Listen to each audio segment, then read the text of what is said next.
Yeah. Oh, yeah, I just introduced it. So the synopsis for 30 Days of Night is every year, the small town of Barrow, Alaska goes dark for a month. One year, vampires descend on the town to prey on the people who stay behind. Ooh, spooky.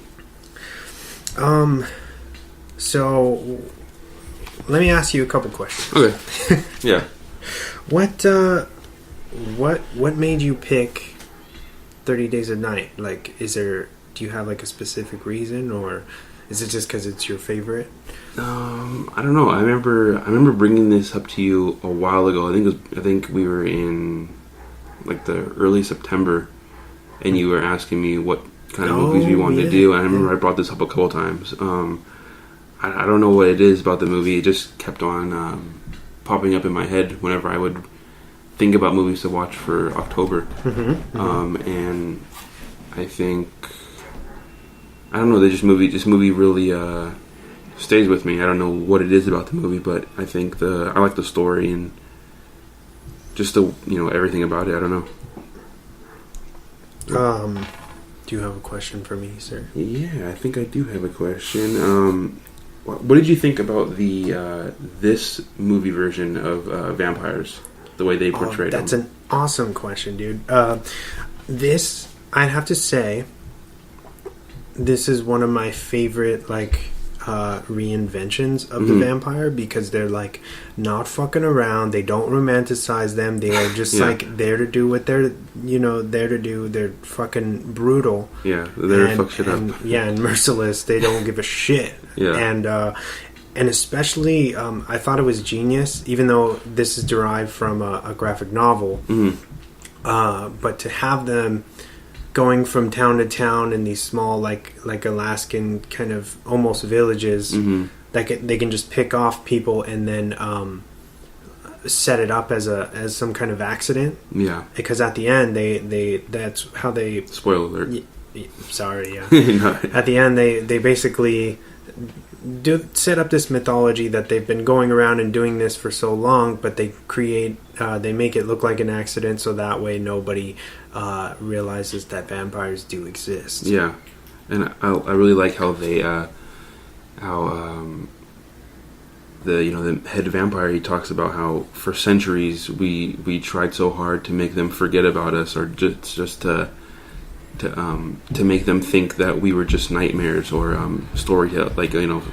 scary stories, and that's why they have to burn the whole city down with all the bodies and everything, because they can't leave any evidence of anything, or to make it look like a horrible accident. Yeah. So even if there is a question what happened here, they can't really investigate too much. Yeah, that's what I thought that was really cool about. They're pretty smart. They're not just dumb, killing monsters. Yeah. I've watched a few little featurettes and stuff, and they totally went 100% with the authenticity, or at least what the vision of the director wanted. He didn't want them to walk like zombies or seem like they were stupid. Yeah. That's why I feel like they're very in tune with everything. Every time each one of them are on screen, I feel like they are portrayed in a very intelligent way. Oh yeah. You know what I mean? Yeah. And I really like that, because a lot of monster movies just project them as this dumb thing that goes around killing people mindlessly or whatever. But I feel like from their perspective, they're just trying to survive, and of course vampires get hungry and they need blood or whatever.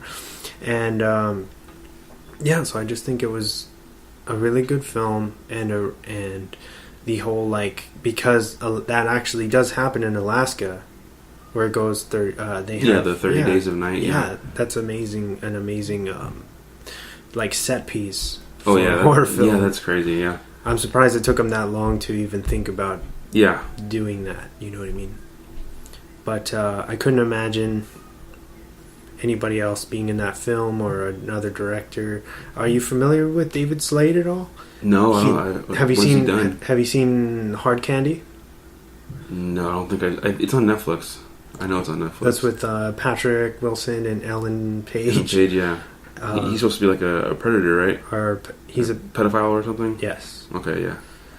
And without giving too much away, she kind of... Like, the tables turn, and he's kind of preying on this girl who he thinks is a minor. Mm-hmm. And it's like he's doing it on purpose, but she has this whole plan to kind of seduce him and then fuck up his life, pretty much. Yeah. But anyway, it's very good. Okay. I would check that out. He has this director has a very like I think it's called a very strong still frame background. Mm-hmm. So that's why if you watch this film or you pay attention, his composition is so on point. Yeah. And that's what makes I think maybe that's why you've fallen in love with it, because the shots are thought out so well and look so good. Yeah. And I don't want to ruin my Swan facts too much, but they're not even cold on that set. Oh, really? I was going to ask you if you knew where they were, where they filmed anything. It was filmed in New Zealand. Okay. And all the snow is fake. Oh, shit. Okay. And they were hot as balls in those parkas and everything that they were wearing. And they do such a good job of making it look freezing. Yeah, they I mean, that's... You don't question it not actors. One time. Yeah, right? That's good actors right there. That's crazy. Yeah, man. That's all fake snow. And I think they have... I could be wrong about this, but I think they have like the world record for the most fake snow used in a film ever. Yeah, because that place was covered.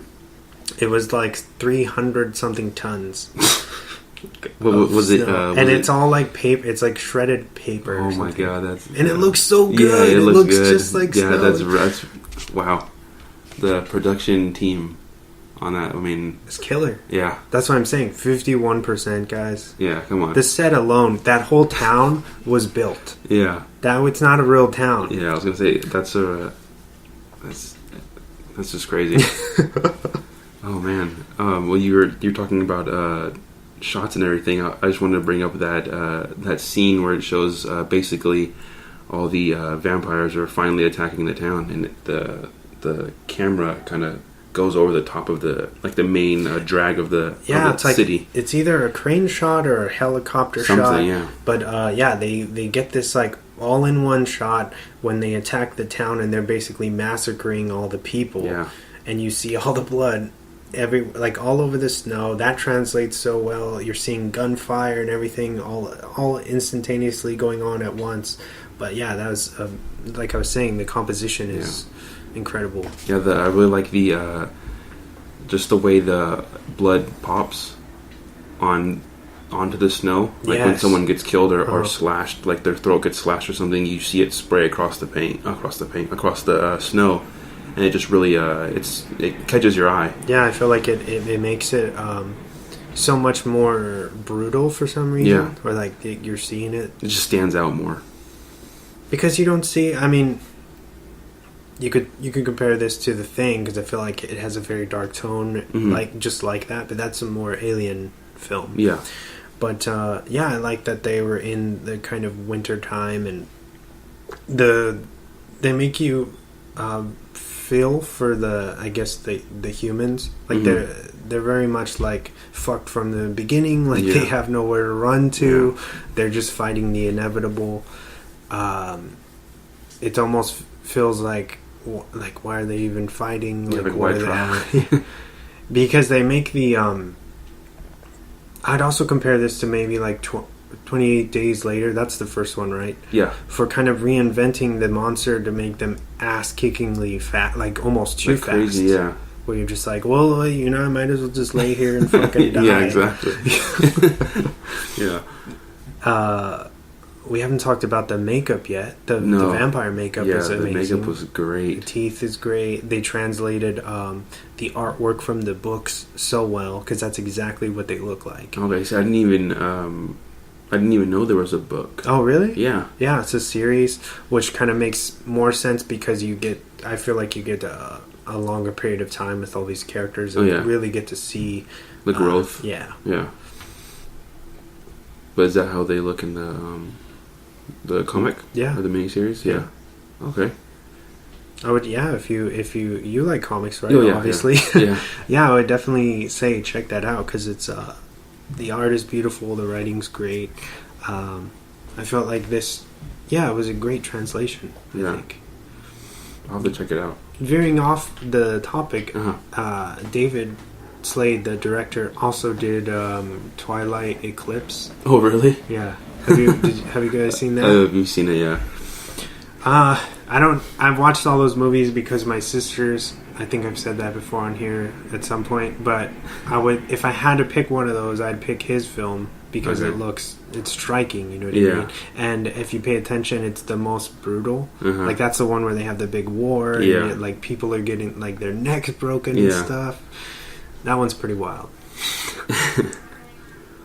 That's pretty funny.